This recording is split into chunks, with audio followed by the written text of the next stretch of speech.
Hello friend, welcome back to my YouTube channel. Today update M League's organization Hagiwara Masato makes his first appearance in the semi-final.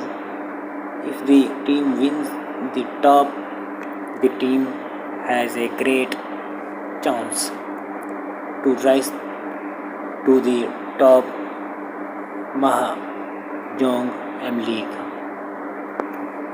The M League organization has announced for players who will participate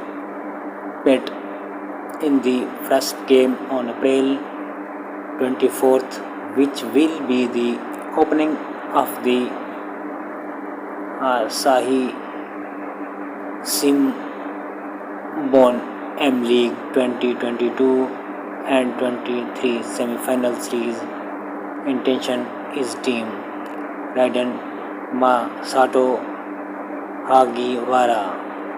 Subscribe my YouTube channel, like my video. Today update M League. Thanks for watching video.